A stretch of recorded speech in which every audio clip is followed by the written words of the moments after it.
तो नमस्कार दोस्तों, डागोर स्टडी पॉइंट में आपका स्वागत है। हम पिछली वीडियो में हमने देखा कि हम पढ़ रहे थे राजस्थान के पुरातात्विक स्थल, और हमने कालीबंगा और बैराट की सभ्यता के बारे में देख लिया था। और आज हम एक महत्वपूर्ण सभ्यता के बारे में देखेंगे जिसका नाम है आहड़ सभ्यता। आहड़ सभ्यता उदयपुर ज़िले में स्थित है और लगभग 4000 वर्ष पुरानी ये सभ्यता है। तो ज़िले की यदि हम बात करें तो आहड़ सभ्यता उदयपुर ज़िले में स्थित है, और ये जो सभ्यता है लगभग 4000 वर्ष पुरानी सभ्यता है। 4000 वर्ष पुरानी। उदयपुर जिले से लगभग 3 किलोमीटर की दूरी पर यह सभ्यता स्थित है। अब हम बात करें कि आहड़ जो सभ्यता है ये किस नदी के किनारे स्थित है। तो दोस्तों, आहड़ सभ्यता आयड़ नदी के किनारे स्थित है। अब ये जो आयड़ नदी है इसका उद्गम गोगुंदा की पहाड़ियों से होता है, उदयपुर से। और उदयपुर से निकलने के बाद जब ये निकलती है तो ये आयड़ कहलाती है, और उसके बाद ये उदय सागर झील का निर्माण करती है। और उदय सागर झील का निर्माण करने के बाद इसी नदी को हम कहते हैं बेड़च नदी। और बेड़च नदी की एक सहायक नदी है गंभीरी, और इन दोनों के संगम पर चित्तौड़ का किला भी बना हुआ है। अब एक और हम आहड़ सभ्यता के लिए नाम लेते हैं, उसकी हम आगे अभी बात करेंगे। तो सबसे पहले हम देख लेते हैं कि आहड़ सभ्यता के प्राचीन नाम क्या क्या है। तो प्राचीन नामों की यदि बात करें तो हमें इसका एक ही प्राचीन नाम मिलता है, और इसका प्राचीन नाम है आघट दुर्ग या आघाटपुर। तो 10वीं या 11वीं सदी में ये नाम इसका लिया जाता था। तो पहले तो इसे आघट दुर्ग कहते थे, और बाद में जो आहड़ सभ्यता वाला क्षेत्र है इस संपूर्ण क्षेत्र को ही आघटपुर कहने लगे।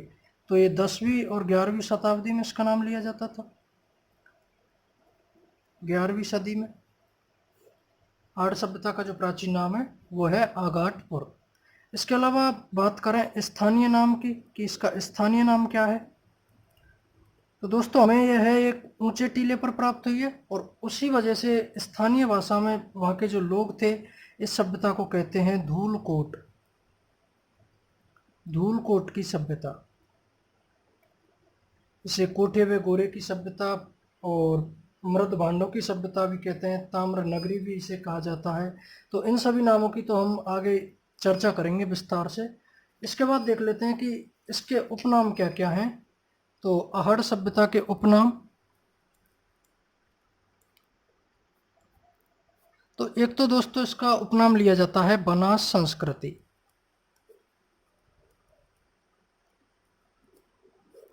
मैंने अभी आपको बताया कि जो आहड़ सभ्यता है यह आयड़ नदी के किनारे स्थित है, लेकिन अब इसे बनास संस्कृति क्यों कहा गया, तो हम देखते हैं कि राजसमंद जिले में खमनौर की पहाड़ियों से बनास नदी का उद्गम होता है। और राजसमंद के नीचे एक जिला है उदयपुर, और उदयपुर जिले से मैंने अभी आपको बताया कि आयड़ नदी का उद्गम होता है, और बीच में ये उदय सागर झील का निर्माण करती है, और इसके बाद इसे कहते हैं बेड़च। तो एग्जैक्टली जो आहड़ की सभ्यता है वो उदयपुर जिले में आयड़ नदी के किनारे है, लेकिन राजस्थान की सबसे लंबी नदी भी है बनास, और ये बनास नदी वाला क्षेत्र है, और इस क्षेत्र की भी सबसे बड़ी नदी है। तो ये जो क्षेत्र है इसी वजह से आहड़ सभ्यता को बनास संस्कृति भी कहते हैं। बनास संस्कृति, बनास नदी के किनारे वाला ये क्षेत्र है, और बनास नदी की ही सहायक नदी है आयड़ नदी या बेड़च नदी। तो इस प्रकार एक नाम जो हमें इसका मिलता है वो मिलता है बनास संस्कृति। इसके बाद एक और इसका नाम हमें मिलता है ताम्र नगरी।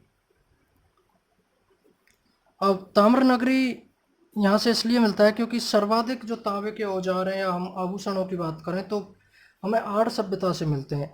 तांबा गलाने की भट्टी भी यहाँ से प्राप्त होती है, और यहाँ के लोगों का मुख्य उद्योग भी तांबे से ही संबंधित रहा है। तो इस वजह से इस सभ्यता को ताम्र नगरी कहते हैं। अब इसके बाद हम बात कर लेते हैं आहड़ सभ्यता के उत्खनन की।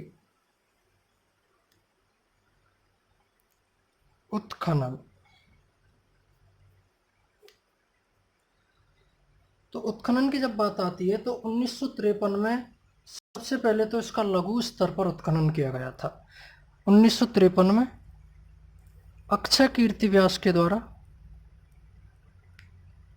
अक्षय कीर्ति व्यास इनके द्वारा लघु स्तर पर आहड़ सभ्यता का उत्खनन किया गया। उसके बाद 1956 से लेकर 61 के मध्य डेक्कन कॉलेज पूना, पुरातात्विक एवं संग्रहालय विभाग राजस्थान, मेलबर्न विश्वविद्यालय ऑस्ट्रेलिया, इनके संयुक्त अभियान से इसमें 3 व्यक्ति सम्मिलित थे और इनके द्वारा बड़े स्तर पर इसका उत्खनन किया गया। तो 1956 से 1961 के मध्य एक बड़े पैमाने पर इसका उत्खनन किया गया और 3 व्यक्ति इस दौरान इसमें सम्मिलित थे उत्खनन में, यानी कि उपस्थित थे। एक थे रतन चंद्र अग्रवाल, वीरेंद्र नाथ मिश्र और इसके अलावा HD सांकलिया या धीरज लाल सांकलिया, हंसमुख धीरज लाल सांकलिया इनका पूरा नाम है। तो ये 3 व्यक्ति थे, इन्होंने बड़े स्तर पर आहड़ सभ्यता का उत्खनन किया। अब हमने देखा इसके उपनाम देखे, यह किस नदी के किनारे स्थित है, ये सभी बातें देखी। अब हम देखते हैं कि आहड़ सभ्यता से हमें क्या क्या विशेषताएं प्राप्त होती हैं, यानी कि क्या क्या साक्ष्य मिलते हैं।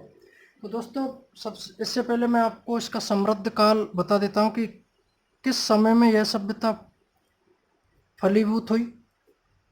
तो समय या समृद्ध काल इसका देखें तो 1900 ईसा पूर्व से 1200 ईसा पूर्व के मध्य का काल इसका समृद्ध काल आता है। कुछ इतिहासकार 2000 ईसा पूर्व से 1200 ईसा पूर्व भी इसका मानते हैं। इसके अलावा हम देखें इसकी अब एक एक विशेषता है। तो विशेषताओं में सबसे पहले हम बात करें कि आहड़ जो सभ्यता है ये पूर्णतः ग्रामीण परिवेश की सभ्यता थी, यानी कि यहाँ का जो सामाजिक परिवेश था वो ग्रामीण था। तो सामाजिक परिवेश की बात करें, सामाजिक परिवेश, तो यहाँ का जो सामाजिक परिवेश हमें मिलता है वो ग्रामीण मिलता है। अब ये ऐसा क्यों मिला है, इसके कई कारण हमें मिलते हैं। एक तो यहाँ के जो मकान है वो मुलायम काले पत्थरों से निर्मित हैं, और इसके अलावा बात करें तो मकानों की फर्श काली मिट्टी या नदी से लाई गई बलुआ मिट्टी, इसको मिश्रित करके इनकी फर्श की जाती थी। बांस या कच्ची ईंटों के छलवा से इनकी छतें की जाती थी। पक्की ईंटों का प्रयोग हमें यहाँ मिलता ही नहीं है। तो हम इससे बता सकते हैं कि यहाँ पर पूर्णतः ग्रामीण परिवेश रहा होगा। तो मकानों की यदि बात करें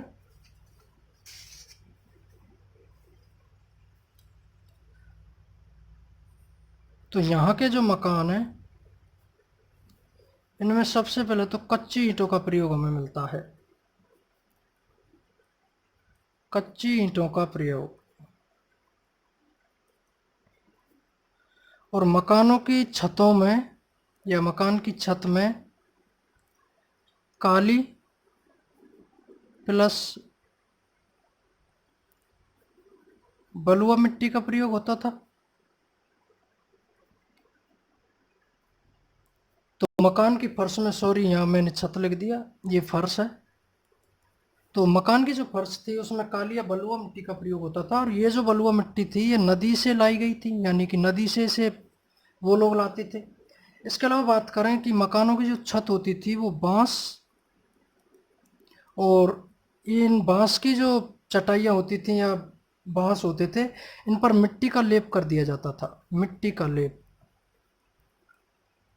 तो इस प्रकार से यहाँ की छतें की जाती थी। और हम बात करें जो यहाँ पर अधिकतम बड़े कमरे मिले हैं उनकी लंबाई चौड़ाई की बात करें, लंबाई चौड़ाई तो 33 बाई 20, तो इतनी लंबाई चौड़ाई के यहाँ के अधिकतम हमें बड़े कमरे मिलते हैं। इसके अलावा यहाँ के जो सामाजिक जीवन का आधार देखें या अर्थव्यवस्था की हम बात करें तो पशुपालन और कृषि।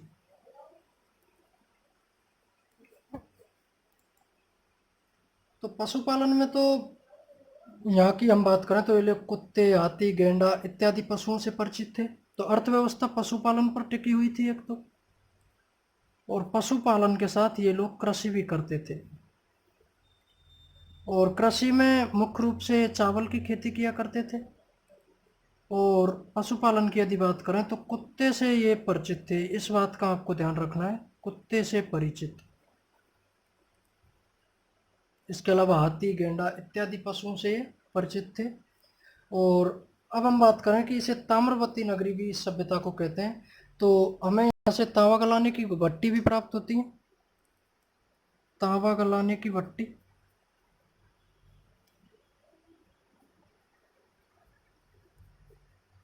और इनका तो मुख्य उद्योग ही तांबे से संबंधित था। यहाँ से आभूषण, औजार जितने भी अधिकतम हमें मिलते हैं वो सभी तांबे के मिलते हैं। तो तांबा गलाने की भट्टी यहाँ से प्राप्त हुई है।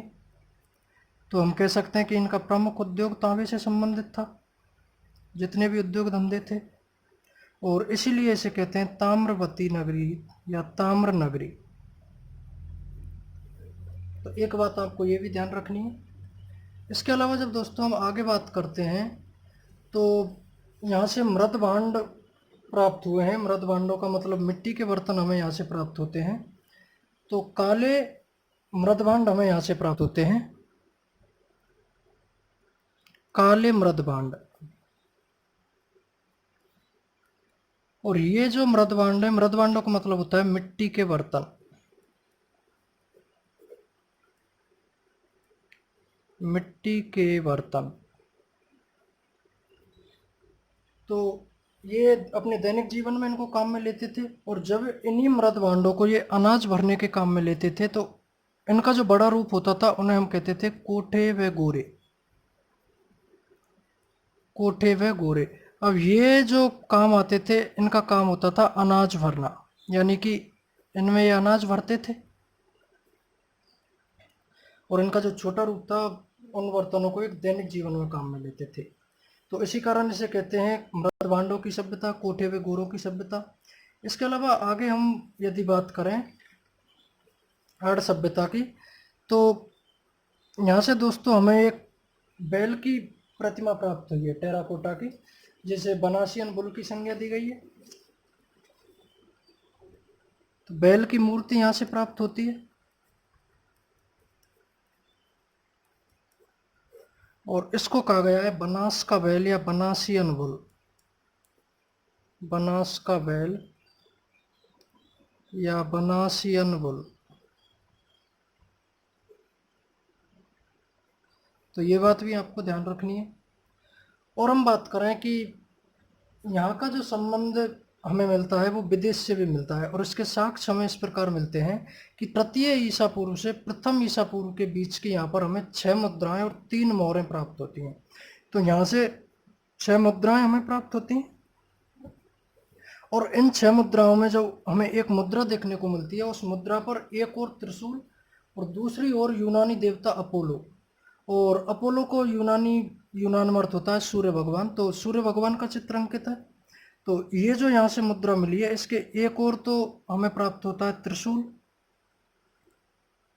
और दूसरी ओर यूनानी देवता अपोलो का अंकन या अपोलो को चित्र यहाँ पर मिलता है, यूनानी देवता अपोलो।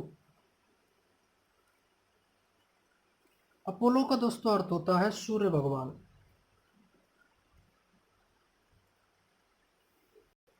तो यूनान से संबंध इनका संभवतः रहा होगा। इसके अलावा यहाँ से हमें 3 मोहरें प्राप्त होती हैं। तो 6 मुद्राएं मैंने बताई, और जिनमें एक मुद्रा पर यूनानी देवता अपोलो का चित्र हमें देखने को मिलता है और 3 मोहरें यहाँ से हमें प्राप्त होती हैं, 3 मोहरें। और इन मोहरों पर 3 शब्द अंकित हैं, एक विहित, विहित, भविष्य। इसके अलावा दूसरा जो शब्द है वो है पलितसा, और तीसरा शब्द है तातीय तोमसन, तातीय तोमसन। तो यहाँ की जो मोहरें हैं उन पर ये 3 शब्द हमें मुख्य रूप से अंकित मिलते हैं, विहित भविष्य और पलितसा और तातीय तोमसन। अब इतिहास में तीनों ही शब्दों का अर्थ स्पष्ट नहीं है, अर्थ स्पष्ट ही नहीं है इनका, तो इस बात का भी आप ध्यान रखें। इसके अलावा दोस्तों हम यहाँ से देख सकते हैं कि यहाँ से एक बिना हत्थे का जलपात्र मिला है, धूप दानियाँ, और ये ईरानी सभ्यता से मिले जुले मिले हैं। तो बिना हत्थे का एक जलपात्र, बिना हत्थे का जलपात्र। और ये जो जलपात्र है ये ईरानी सभ्यता के समान है। ईरानी सभ्यता से भी इसी प्रकार का जलपात्र मिला है, धूपदानियाँ यहाँ से प्राप्त हुई हैं। तो अब हम देखते हैं कि इतना स्पष्ट है कि जो राजस्थान की ये आड़ सभ्यता है इसका संबंध विदेश से भी था, यानी कि ये विदेशी व्यापार करते होंगे या फिर विदेशी यहाँ पर आए होंगे। तो इस प्रकार के साक्ष्य हमें यहाँ से प्राप्त होते हैं। इसके अलावा दोस्तों एक ही घर में 6 चूल्हे, 6 से 7 चूल्हे यहाँ से हमें प्राप्त होते हैं। एक ही घर में 6 से 7 चूल्हे प्राप्त या इस सभ्यता से हुए हैं। और इससे हम संभावना ये जताते हैं कि यहाँ पर सामूहिक भोजन या संयुक्त परिवार रहे होंगे। सामूहिक भोजन और संयुक्त परिवार। तो हम कह सकते हैं कि एक घर में 6 या 7 चूल्हों का मिलने का मतलब यही निकलता है कि यहाँ पर सामूहिक भोजन के साक्ष्य, संयुक्त परिवार के साक्ष्य यहाँ पर मिले हैं। इसके अलावा अंतिम संस्कार की यहाँ पर हम यदि प्रक्रिया देखें तो यहाँ के जो लोग मृतक थे या मुर्दों को कपड़े और आभूषणों के साथ दफनाया जाता था। कपड़े प्लस आभूषण, इनके साथ इन्हें दफनाया जाता था। तो इस प्रकार दोस्तों ये कंप्लीट होती है हमारी आहड़।